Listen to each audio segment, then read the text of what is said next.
James, you're a veteran and household chef and student. You're an Ander. National University supports the whole you so you can focus on what's right in front of you. Learn more at nu.edu. Did you know that parents rank financial literacy as the #1 most difficult life skill to teach? Meet Greenlight, the debit card and money app for families. With Greenlight, you can set up chores, automate allowance, and keep an eye on your kids' spending with real-time notifications. Kids learn to earn, save, and spend wisely, and parents can rest easy knowing their kids are learning about money with guardrails in place. Sign up for Greenlight today at greenlight.com/podcast. Americans love using their credit cards, the most secure and hassle-free way to pay. But D.C. politicians want to change that with the Durbin-Marshall credit card bill. This bill lets corporate megastores pick how your credit card is processed, allowing them to use untested payment networks that jeopardize your data security and rewards. Corporate megastores will make more money, and you pay the price. Tell Congress to guard your card, because Americans lose when politicians choose. Learn more at guardyourcard.com. Welcome to our paranormal afterlife.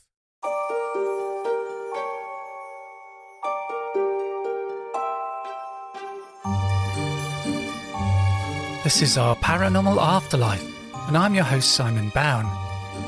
You can enjoy the extended version of this episode ad-free, along with over 100 hours of extended episodes on Patreon. This week I'm talking to Oliver Tappe about his book, Invisible, Out-of-Body Experiences and Explorations into the Afterlife, the Monroe Method. Oliver has been an outreach trainer for the Monroe Institute since 2010. He is a certified yoga teacher and has been educated in trance mediumship at the Arthur Findlay College. Oliver is an intuitive artist. In 2018, he became a certified neurographica specialist, using art as a medium for communication. Hi Oliver, thanks a lot for coming on the podcast. Hi Simon, thank you so much for having me. So we're going to talk about your book, Invisible, Out-of-Body Experiences and Explorations into the Afterlife, the Monroe Method. Could you tell us, first of all, what is the Monroe Method? Well, Robert Monroe was the pioneer of out-of-body experiences in modern times. You know, he had a spontaneous out-of-body experience in the late 1950s, 1958, I think it was. And as a radio producer, he was really not only surprised, but in shock about what had happened to him. And consequently, he dedicated his life to the research of this phenomenon. And he left behind a great legacy, which we can call the Monroe Method, really. When you're having an out-of-body experience, is it that you are actually outside your body and you have a normal waking state like you do now? Or is it more like you're still aware you're in your body, but you're visualizing everything that's happening? No, I'm indeed outside of my body, and I firmly believe that we're never truly inside of our bodies. You have to understand that the body is only a vehicle that is used by the greater consciousness in order to facilitate certain experiences. In our case now, as we talk, an incarnation on planet Earth, but consciousness is not confined by a body. So I like to tell people when I start my workshops to ask themselves one question. Is consciousness inside your body? Does it reside inside your body? Or is the body residing in consciousness? To me, it's very obvious and clear after all these experiences that I've had, and there are countless hundreds, if not over 1,000, that the body is just a vehicle, a temporary vehicle, and consciousness uses its mechanics, so to speak, in order to make certain experiences on planet Earth. So how did this all start for you? What led you to investigate this? Oh, I never thought in a million years that I would turn into an out-of-body expert at some point. I was in my mid-20s when I immigrated to the United States. And when I was born and raised in Germany, as you can probably tell by my accent, But I immigrated to the States in 1991. And just before I left on my flight, I purchased a book in a small bookstore near Frankfurt, Germany. And I didn't have much time, so I didn't pay attention really. It was just a book, and the author was Robert Allen Monroe. And it was about out-of-body experiences. I read about halfway through the book during my flight, and I thought, this is all science fiction. This can't possibly be true. And the terminology he used was somewhat difficult to understand and to grasp for me. So I put the book aside. And about 9 years later, I was working as a TV producer in Los Angeles. I received a call from a German TV network asking me to investigate the Monroe Institute to see if we could, film a story about what was going on behind their walls. Someone at the production offices in Germany had also gotten hold of one of Robert Monroe's books and was really curious. So I called up the Institute, and I remembered reading half of Bob's book 9 years earlier. But Monroe had passed away at that point. It was the year 2000, and his daughter, Laurie Monroe, was the president of the Institute at that point. And Laurie wasn't particularly interested in having media at the Institute, just because she's had some negative experiences and didn't want to, run into chances that more negative reporting could, lead to challenges for the Monroe Institute. Because even in the year 2000, hardly anybody was taking this kind of research serious. But, and the internet, of course, wasn't all functional as we know it today. It was analog, AOL, you've got mail, everything took about an hour to load. And there wasn't much, you didn't have a chance to really get into deep research about the phenomenon, even though we know today that there's different philosophies that talk about out-of-body experiences.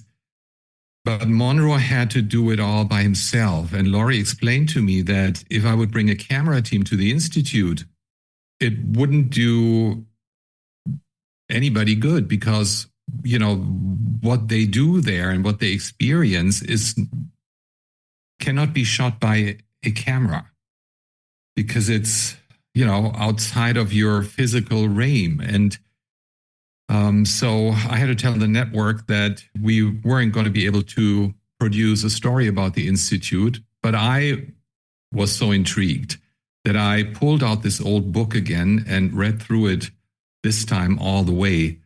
And then I decided to register for one of the programs, which was the Gateway Experience, which is the main in-house program they still feature after all these years at the Institute several times a year. And it's based on Robert Monroe's experiences, and it's a step-by-step guide into experiencing yourself being more than a physical body. It's not limited to classical out-of-body experiences, and I did not have that one great out-of-body experience when I visited the Institute in November of 2000. It was more a series of smaller events, partial projections, or other paranormal events that I experienced, and those events really convinced me that I was more than physical matter, and that it was worthwhile doing some more research and getting into it a little deeper, which I did. In fact, after this 1 week at the Institute, I was so confused that I didn't feel I was able to return to my job as a TV producer again. Now, they tell you at the end of the 6-day program that you shouldn't do or shouldn't make any changes in your life. Don't get divorced, don't marry anyone, don't buy a house, don't sell a house, don't quit your job, don't get a new job. Because they know that these programs have a very deep effect on people, and people start questioning themselves and their existence. And so did I. And I waited 30 days as they had asked of all the participants. And on day 30, I told my business partner that I would leave. And I decided to take a break, take a sabbatical, and move to Australia for a year to pursue a yoga teacher training. Not because I was such an avid yogi, but I had practiced yoga in the 90s already, and I wanted to do something meaningful with this year and to come back to my senses, to integrate what I had experienced. And when I returned from Australia, it became really clear to me that I couldn't go back to working in television. My new sense of ethics and understanding of the greater reality system did not allow me to go back to do such trivial work. And I was a tabloid journalist, I have to say. You know, it wasn't real serious stuff that I was doing. It was gossip and Hollywood, you know, that sort of thing. So I wanted to ask you about one of your first experiences there, where you're in this small, I'm not sure how to describe it. Is it like a pod with a small mattress? That's where you spend the week. That's your bedroom, as well as where you go through these experiences at the Monroe Institute. Is that right? That is right. They're called CHEC units, CHEC, and I believe it stands for Controlled Holistic Environmental Chamber.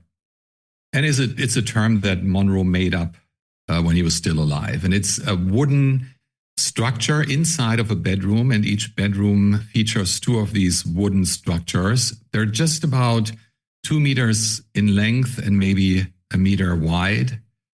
And there's a mattress inside and a thick curtain in front of it. It's almost like crawling through a bigger hole in order to get into your bed. And it's completely enclosed. The idea behind it was to give the participants a sense of privacy, but also to have a quiet room to yourself, to, you know, do these exercises. And these exercises are being played through a sound system. And Monroe, in his days as a scientist and researcher, developed a audio technology, which he called hemisync, which is short for hemispheric synchronization. And what hemisync does, and that was a novelty at the time, you know, there's a lot of copycats nowadays out there, but Monroe did his research in a time where everything was analog. And he managed to put together this apparatus which would allow people to experience very specific altered states of consciousness. And this took years and years and years of research. Altogether, he did more than 40 years of research on it. And the audio technology produces binaural beats in your brain, which means that both hemispheres are being triggered, so to say, and then operate wholesome on the same frequency. In your day-to-day life, you know, when you function as a human being, you're left brain oriented, you're very analytical, functional, but we also have a right hemisphere, which is the intuitive, the artistic side of us. And for most people, you know, they don't experience that part of their greater self a lot because they're, you know, born into this busy world and they're being asked to function. And then you have a few artists, you know, very few in terms of numbers,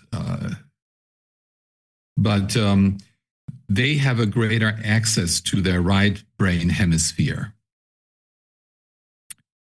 So inside this wooden structure, which is called a CHEC unit, you get a set of headphones and you put them on, and there's a trainer that guides you into an exercise, which was pre-recorded. In the Gateway program, it's all original recordings done by Robert Monroe himself. He has a very soothing and yet firm voice and guides you through different states of consciousness until you hopefully, you know, detach from your physical self. because we are very much conditioned to be inside our body. That's the perception we have, but it's not really what we are. As I explained earlier, consciousness exists. It just is, and the body is just a temporary vehicle. So my first experience was, I believe, on the second day.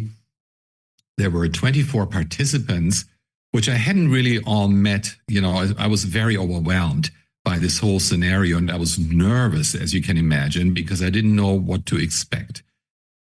In the year 2000, I couldn't do any research. There was nothing to look up on the internet. I just fully trusted my inner senses by going to an institute.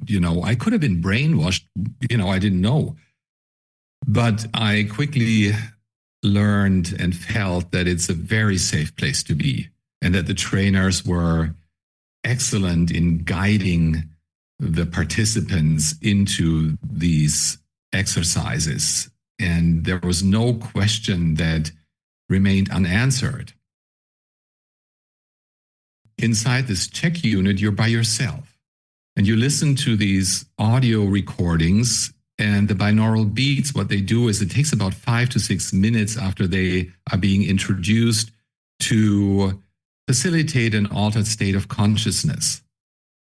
And these exercises last for about 45 minutes or so.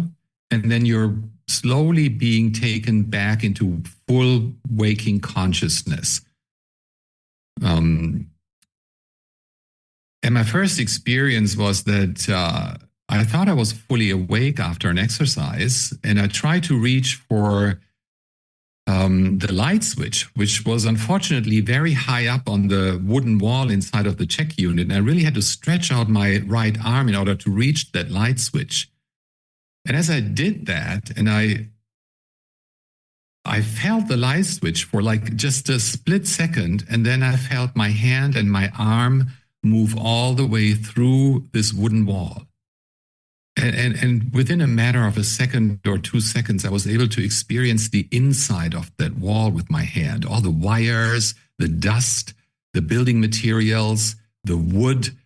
And that just shook me so hard that I literally jolted, and I opened my eyes only to realize that my arm was nowhere out there. It was under the blanket where I had put it before the exercise. And just that threw me off so hard that it took me probably a couple of days to even grasp what had happened. It's such a profound experience. And if you tell it to someone, it may not sound that great, but if you experience it yourself, it's a whole different story.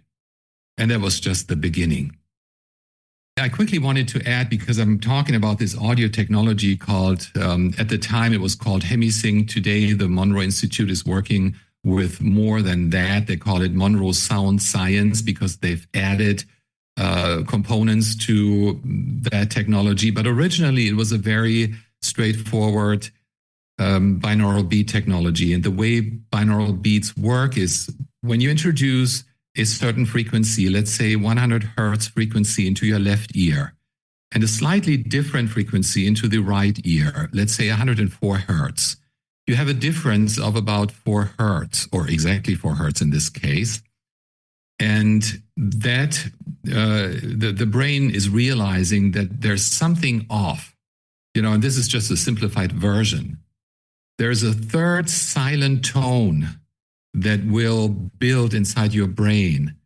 And if you have more than one, and that's a binaural beat, and if you have more than one frequency, Monroe developed recipes that were rather complex and complicated. So it's always more than one frequency in one ear and one frequency in the other ear.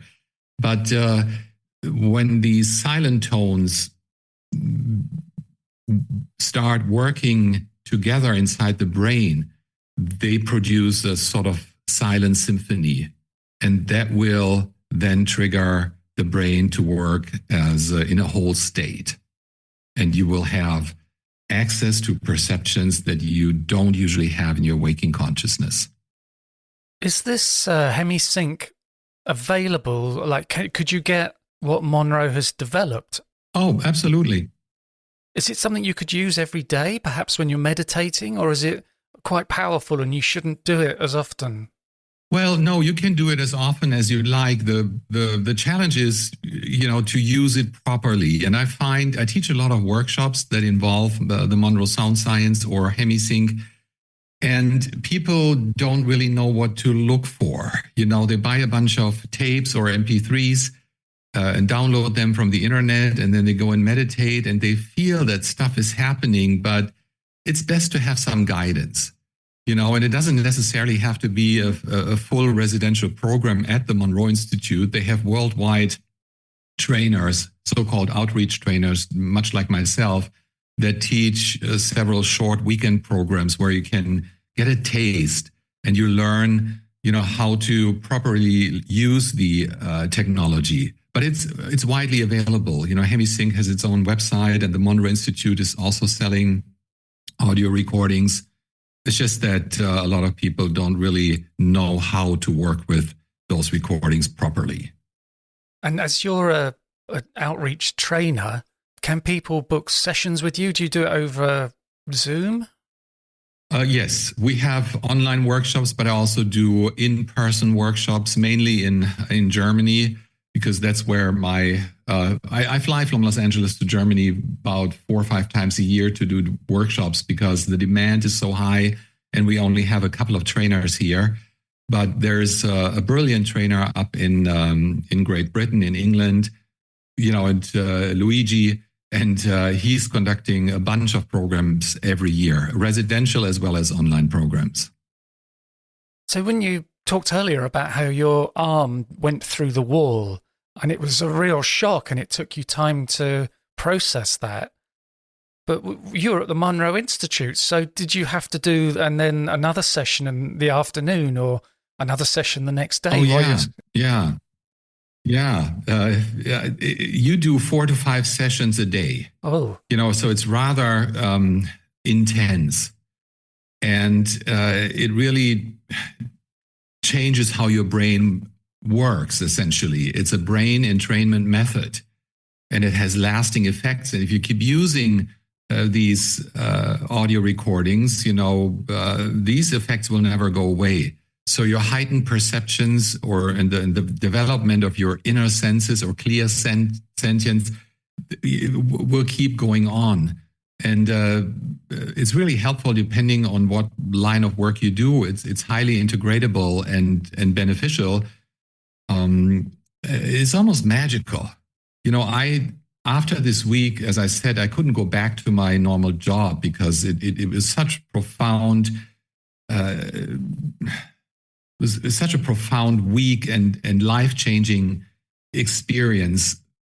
And even at the Institute, sometimes I wasn't able to put on the headphones again after I'd done 3 exercises in one day, and stuff kept happening. I needed time to process, and I would just walk outside. They have beautiful grounds, and just integrate. One of the experiences I had, which are also worth mentioning, because people always think they imagine everything that happens in their brain, which is not really true. But I had one instance which is really significant and was significant for my further development as well, in understanding that imagination and fantasy are just modalities of perception. Really, it's not our ego that produces these perceptions. It's information that is already there and just being perceived. I was in one of the exercises, and we were instructed to visualize a so-called energy bar tool, which is nothing but a stick that lights up in the dark. But I didn't know how to do it. It sounds stupid maybe, but I don't have that gift of being able to visualize something on cue or on demand.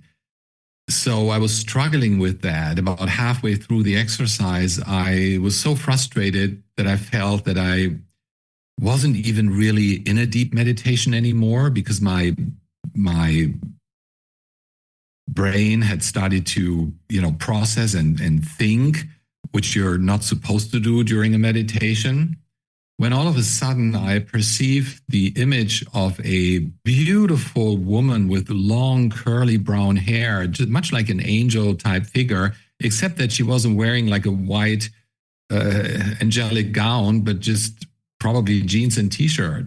And she handed me her energy bar tool and said, "Hey, Oliver, here you go." And for just a split second, I held it in my non-physical hand, and I was so shocked that I immediately woke up. And that's where the exercise ended for me. So we're instructed to write everything down, even the smallest perceptions that, we have during an exercise. We're asked to take 5 or 10 minutes afterwards to write down everything. It's much like, dreams. Once you wake up, you start to forget what happened just minutes ago.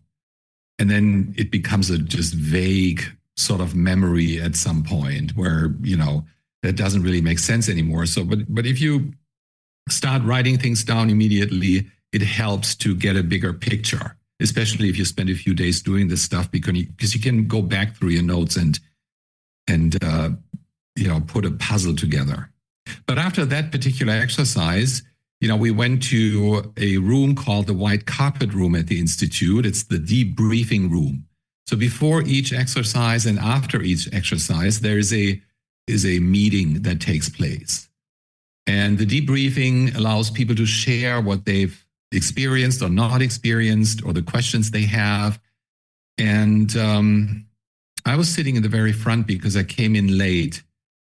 And it was also, I think it was also the same day, the second or maybe the third day when this happened. And I listened to the other participants. And all of a sudden, I hear a female voice behind me. And she said, "Oh, I had a really great time during this exercise. I was able to visualize this energy bar tool really quickly, and it did everything that we were asked to do with it. And then I just thought, oh, I'm done. I'm just going to walk around and see if anybody needs my help." And then I saw Anne. She was an 86-year-old participant at the time. And this lady said, "I saw Anne, and she was just floating around, much like she was asleep." And then Anne confirmed that she was sleeping during the exercise and she didn't remember anything. And then the lady said, "Oh, and then I saw Oliver, and he was struggling with his energy bar tool. I felt that he couldn't get it together, so I just handed him mine." And as you can imagine, when I heard that, I just, began to jump up and down, and I had the exact scenario written down in my notebook, and I just couldn't comprehend what had happened, because in my mind, it had just been a visualization, nothing else.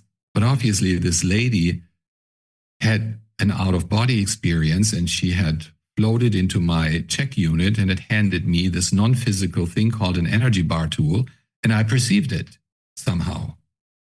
So that's the kind of stuff that, that will happen. And was there a time your roommate, is it Phil? He said he went out of his body and he saw a shoe on the roof. Yes, that was quite fascinating. So not everybody has an easy time with this. If you're a very analytical person, if you question a lot of things, if you're a skeptic, and I used to be a journalist, so I would question everything thoroughly, even though I was just a tabloid journalist, but it was just in my nature. Phil, on the other side, my roommate, he was just a guy, going with the flow, just not, doubting everything so much. And he would just put on his headphones, and it was one of the first exercises, and just have a full-blown out-of-body experience. The way he described it at the time was that he would just float outside the check unit, and he was able to perceive the room that we shared. And then he went through the ceiling and through the roof to a platform up. There's a small platform up on the Monroe Institute, which we didn't know about at that point. And from that platform, he saw a sneaker, like just a single sneaker lying on the roof of the Institute. And when his experience ended, he, reunited with his conscious mind, got back into his body, so to speak. And then he wrote it down. And he told me about it right after the exercise. And I became very envious, but I wanted to know whether it was true. So we tried to find our way through a sort of hidden staircase that led up to the roof to this little platform. And sure enough, there was a sneaker up on the roof. Someone must have thrown it there. It looked kind of old and rotten, so it's probably been there for a while, but it was proof enough for me, that he indeed had this experience. That was quite fascinating. That motivated me to keep working on it.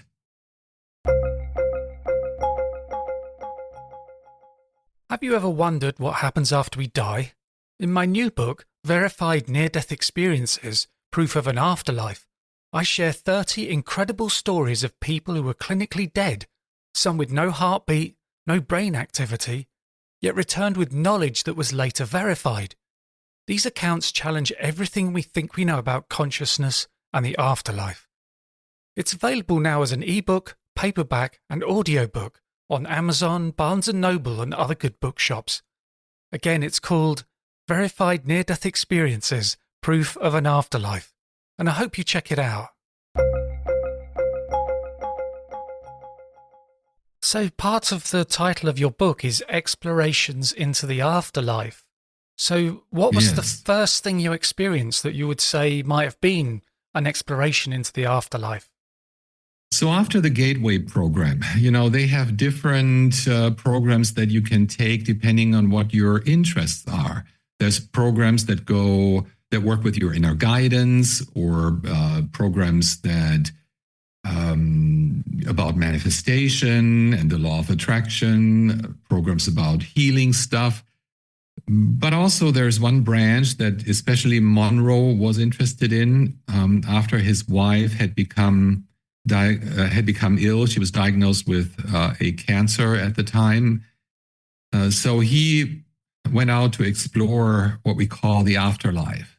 And he put a program together which is called Lifeline, and then another one that follows that, Exploration 27. The number 27 stands for one of the states of consciousness that were defined by him. And he had defined a whole array of levels of consciousness, and he always used the term focus level. Don't ask me why. He never really explained it, because I think it's a certain focus that you build up in order to be able to perceive in these states of consciousness. So, for example, the first state of consciousness that you initiate a classical out-of-body experience from is called Focus 10, F10. And it's mind awake, body asleep. And it defines it very well, because it's that point where you go from waking consciousness into sleep mode. And we all experience that twice a day at least, when we go to bed and when we wake up. But it only lasts for like a split second, really. And we're never able to really, hit that sweet spot and stay awake. How often have you tried to be conscious about when you actually fall asleep? It doesn't happen. 1 second you're here, and then the next second you're gone.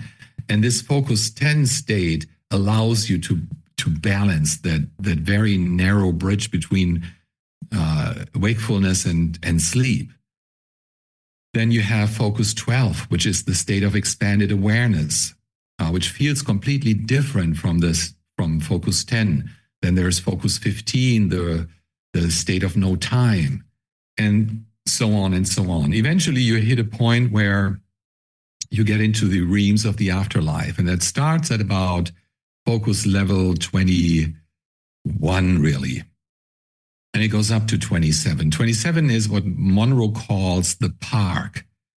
The park is where you go ideally after your physical death.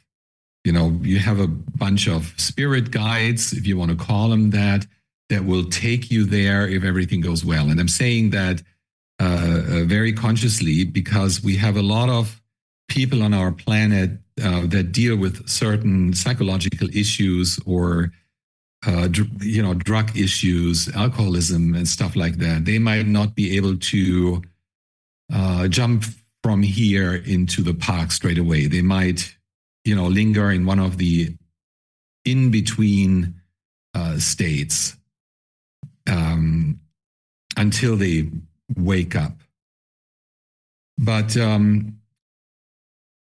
I had a really hard time, initiating these classical out-of-body experiences, which was always a drama for me because other people would be able to just float, outside of their bodies and have all these great explorative journeys that they would do and report on. And for me, it was a struggle, especially during the Gateway program, and then I did the Guidelines program.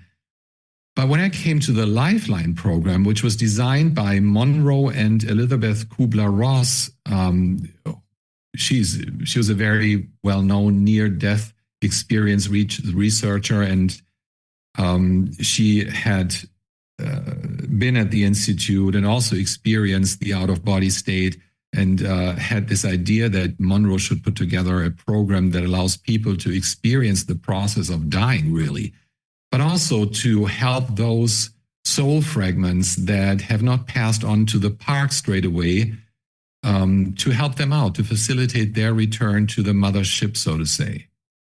And I found immediately when they played these frequencies that I was very easily able to get very clear perceptions.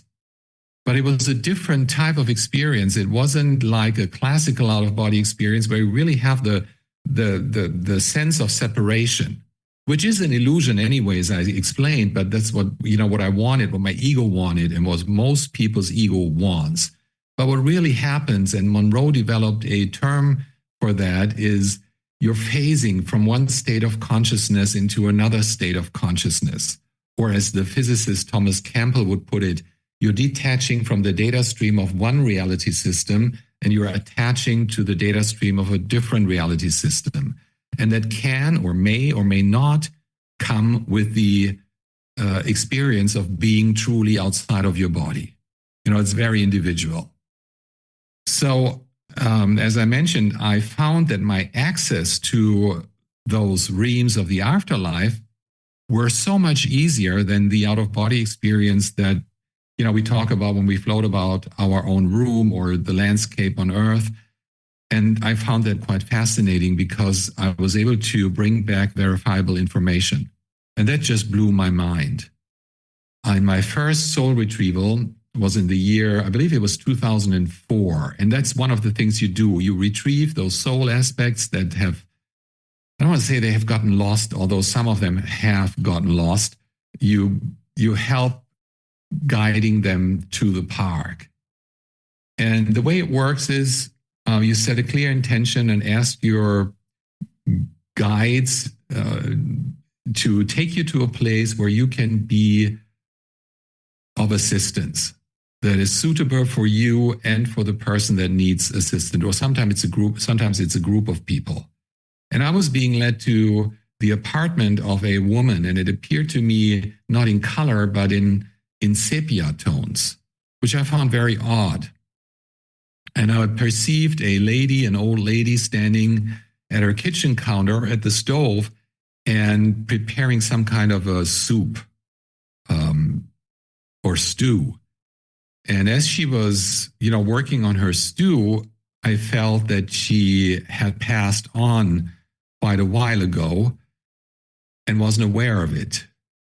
So I followed the instructions that I had been given beforehand, and I tried to raise her awareness by really being a clown. You have to become very creative in those moments because they cannot easily perceive you because they're so focused on, in this case, the task of preparing a stew. And obviously there was stuff going on in her energy field that she had shut herself off from the outside environment, so to say. But eventually I was able to get through to her, and she was very surprised to find someone in her apartment. And she asked me, how are you? How did you get in? And I just answered, I just came in because it smelled so lovely. I wanted to know what you're cooking. And then she talked to me a little bit telepathically and said she was waiting for her husband. And I got the sense that her husband had also passed on, but she was waiting for him to come home from work. So what most likely happened was that she was indeed preparing a meal, and she might have had a massive heart attack or something and just dropped dead and not realized that she was dead.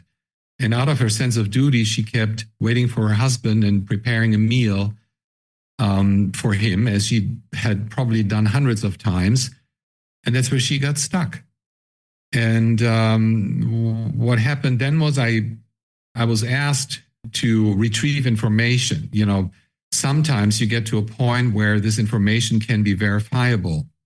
So she told me the year that she was perceiving, her full name, first and last name, as well as the town that she was living in. And I remember it was the year 1976 that she had given me. Now, at the time, the internet wasn't as broad and as fast as today, and you couldn't get that kind of data just from the internet. So I actually traveled to Germany, to that town, and asked the record keepers at the town hall if they could look up this person for me. And sure enough, the name was right, and she had passed on in 1976. And that was an experience that changed everything for me. Because all these questions that I was asking myself over the years, is this not imagination? Am I just making up this stuff? Am I losing my mind? That very moment when that clerk told me that this lady had actually lived and passed on in that exact year, it just was proof for me that I wasn't just making stuff up. And then for a number of years, I would very actively pursue those soul fragment retrievals. And I had a lot of verifiable experiences, mind-blowing experiences that I shared one other experience in my book, and I changed the names and the place because I have to be really mindful. There's still relatives alive, that went through trauma, and you want to make sure that they don't, get that information by just reading a random book. I wanted to ask you about that woman's perception of time, because if she died decades earlier, she would have felt like she had been there decades according to normal life. But did it seem like she thought her husband was just an hour or two late? Yes. She was clearly asking herself, why is he not coming home? But she was not in a state where she knew that she had waited 25 years, There is no linear time in those dreams. There's no sense of time. Time and space as we know it are very physical, aspects. And the law, they're part of our physics. They're dictating the way we live here in our physical environment. But as soon as we leave that environment, time ceases to exist in the way that we know it. I'm sure there's a different sort of time. I haven't figured it out because it seems to be different in every reality system. But in that particular realm, which is called Focus 23, where you deal with soul aspects that haven't gone on to the park for numerous reasons, they're not aware that time has passed. They can be there for centuries and not know. And they don't suffer. It's not an environment where there's other environments where soul fragments suffer, but in Focus 23, there's no real suffering. There's a lot of confusion or a strong intent or a strong will. Some people that pass on still have unfinished business and they're trying to get through, trying to pass on a message, trying to appear in our dreams or move things or manipulate our electricity system, which they can sometimes because they still have things to say or want to participate. They don't. Some don't realize that they're dead. Others died so quickly that there's no awareness For a while in the late 2000s, I was involved with a group of people that was interested in exploring suicide bombers and their consciousness and what happens to them and the people that they take with them. And that's also one of the phenomena. I stumbled upon a group of people that were in a market setting, an outside market in some country. I couldn't get the information, but it was like they were shopping for groceries and fruit and vegetables. And all of a sudden, they're in the afterlife. None of these people knew what had happened because the explosion happened so quickly, and the process of passing, there was no pain or anything involved. It was just, I'm here, and the very next second, I'm there. So they were still, sorting through their fruit and veggies. Some of them were wondering because there were less and less people as more and more realized that they had passed on, because their guides were getting involved and trying to wake them up, so to say. But yeah, it's fascinating. And I wanted to ask you about a place you went to. Is it the Healing and Regeneration Center, where they said they treat new arrivals who were very ill or died in accidents? It's a very complex, energetic phenomenon, I want to call it. We just gave it the label, the Healing and Recreation Center, for lack of a better explanation. Everything that you perceive in an out-of-body state, which is part of a different reality system, is really not something you can use physical words for to explain it properly. We don't have the vocabulary oftentimes. One example is there's colors out there that I've never seen here, so I wouldn't be able to describe them. There's no words for these colors. Same goes for music. There is sounds that you've never heard in the physical realm ever. And there you experience that kind of stuff, and then you try to explain it to people, and half the experience gets lost in translation because of a lack of vocabulary.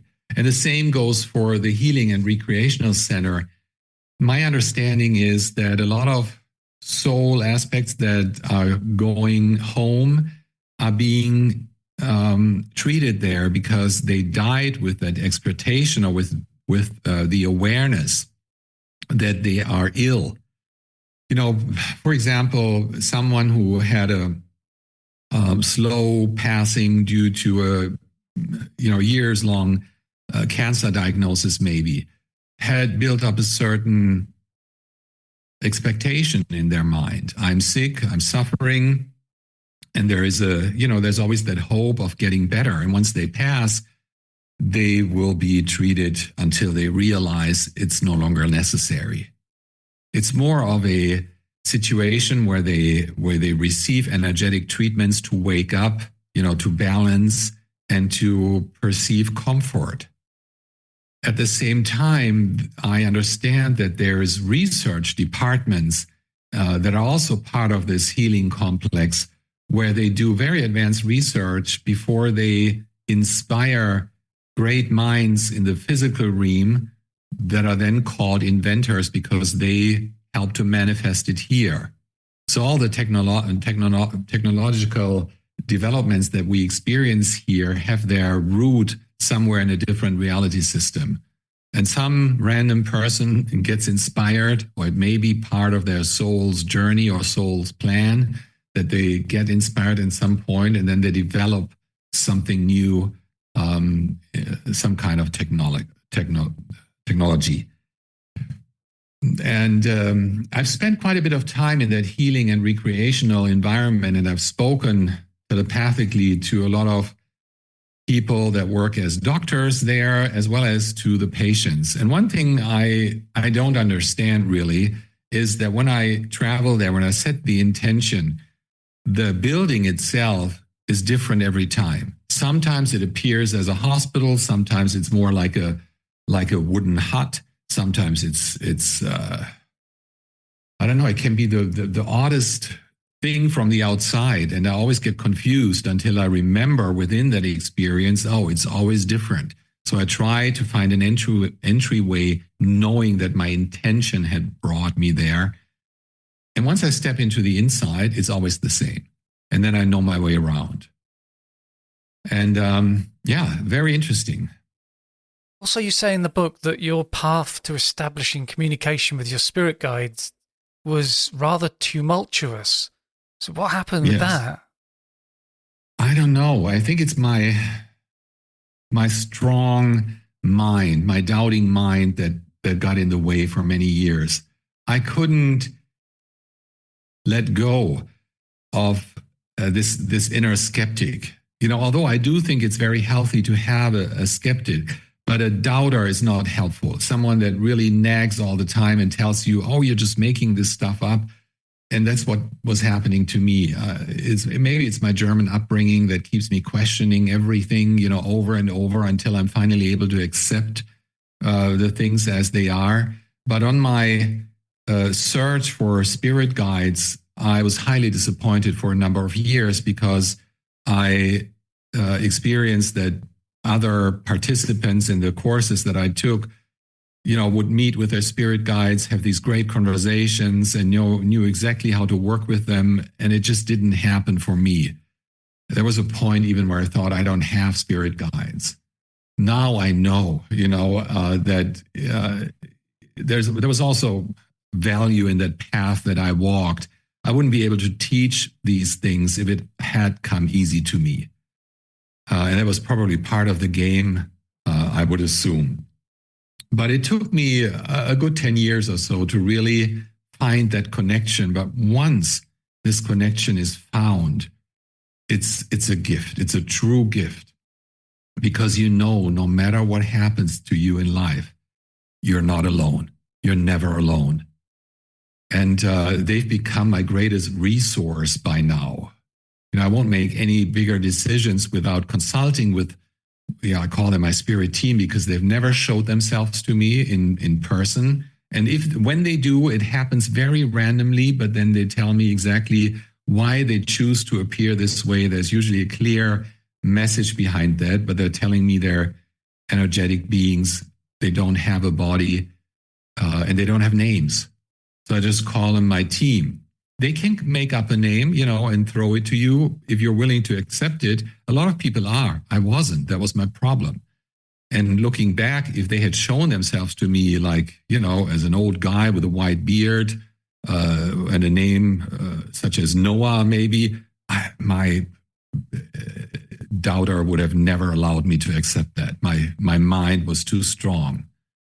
So it was a rather rocky road to the realization that I was dealing with a bunch of helpers that decided to remain invisible and without names. So the connection that I have is purely through feeling, and they will implement thoughts. They will send me thoughts. There is a sense of knowing when they come through, and it happens on a daily basis.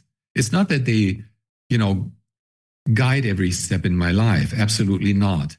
But I know I can count on them if I need to make a decision for the greater good of all. Let's call it that. They will always give their input or, show me the choices I have. They'll never support any ego-based endeavors. It's not their job. They're there to make you aware and help you realize your soul's plan on why are you here? What is your mission in life, And I think with their help, I found it eventually. And ever since, I've been a very content and balanced guy, which I never was before. The book is called Invisible Out-of-Body Experiences and Explorations into the Afterlife, the Monroe Method. And people can get that on Amazon, can they? Yeah, absolutely. And if somebody wanted to book a workshop with you, how would they find you? They would find me solely in Germany at this point. As I said earlier, it's sort of become my territory. I used to teach workshops in Canada and in the United States, but I've now narrowed it down to the German-speaking market. But as I said, if any German speakers listen, you can go to my website, olivertappe.com. It's just my name without any dots or minuses.com. But as I said, we have trainers in the United States. Please feel free to look them up on the website of the Monroe Institute.org. There is a worldwide list, and you'll find a trainer near your home, I'm sure. And lastly, I just wanted to ask, if somebody does a workshop and it's their first time, what can they expect? What do you think that they are capable of achieving? It's not about achievements. I make that very clear. The greatest success is if you leave your expectations behind and you're opening up to whatever it is that needs to be experienced at this point in your life. And for a lot of people, it's not necessarily what their ego has envisioned or what their ego wants, but there might be certain things they need to experience before that classical out-of-body experience. And I made the mistake of having a very clear, not only intent, but also a very clear expectation when I went to the Monroe Institute. I wanted to experience exactly what Monroe had experienced. Honestly, had I had these experiences at the time, I would have probably ended up in a loony bin. Because if your perception opens up from 1 minute to the next and you're confronted with other reality systems in that kind of way, that's like in Kundalini awakening, it's very overwhelming. I've seen it happening, and it's not healthy, I want to say. Even though our ego wants that type of experience, it's not necessarily the best intent it's not good to carry that intent to manifest it. Be open to what your soul's need is. And a lot of time it will be an out-of-body experience. But sometimes there's other things that need to happen beforehand. Maybe a connection to your guides or some healing that needs to take place of certain aspects of yourself before you can open up to the full-blown OBE. Well, it's been great having you on the podcast. Thanks a lot for coming on. Well, thank you so much, Simon, for letting me share my story. I think it's an important one. And we all need to get to that point that we're not just physical beings. We're multidimensional beings living a multidimensional life. And our world would be a different one if each person had an out-of-body experience and knew that. Great. Thanks again. This week, I was talking to Oliver Tappe about his book, Invisible, Out-of-Body Experiences and Explorations into the Afterlife, the Monroe Method. A great way to support the podcast is to join Patreon. When you subscribe for $6 a month, you get exclusive access to an extended episode every week. For $3 a month, you get access to an extended episode every month. And you can now sign up for a 7-day free trial. The Patreon episodes are ad-free and are released 2 days before the free versions. You can become a patron by going to patreon.com/Our Paranormal Afterlife, or click on the Patreon button on my homepage at pastliveshypnosis.co.uk. The links are in the show notes. And if you enjoy the podcast, please leave a review and be sure to subscribe on Apple Podcasts, Spotify, or via your favourite podcast app to make sure that you don't miss out on any episodes. And thanks for listening.